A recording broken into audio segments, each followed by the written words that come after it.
I've watched every presidential inauguration that I can remember since I was a little boy and long before I ever imagined that I would live and work in America. But I had never watched one the way I watched the inauguration of Joe Biden.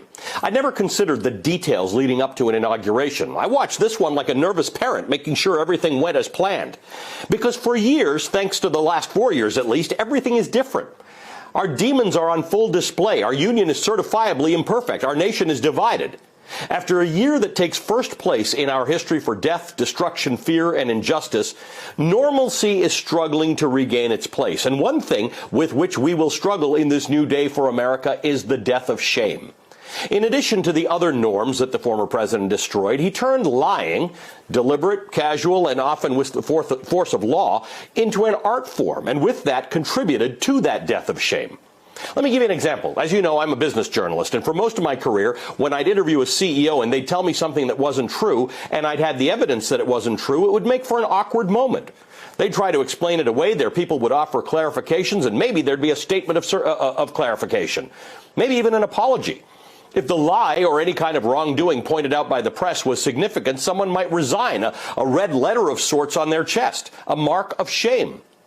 But for some people, some liars, there's no shame now. One reason I haven't had Trump officials or allies on my show for the last several months is that confronting them with the truth stopped mattering. When caught lying or distorting the facts, they just lied more. Some people, it seemed, are not embarrassed to be caught lying.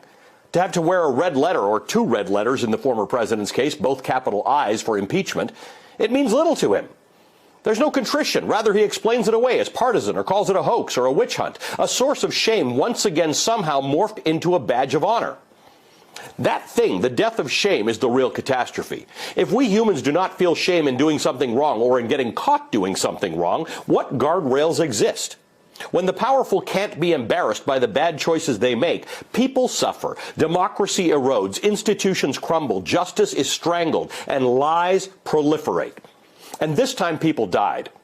If we allowed what we have witnessed in the past 4 years to continue, then shame on all of us. Hey, thanks for watching our YouTube channel. You should know that you can follow today's top stories and breaking news and catch up on your favorite MSNBC shows all in one place. Download the NBC News app today.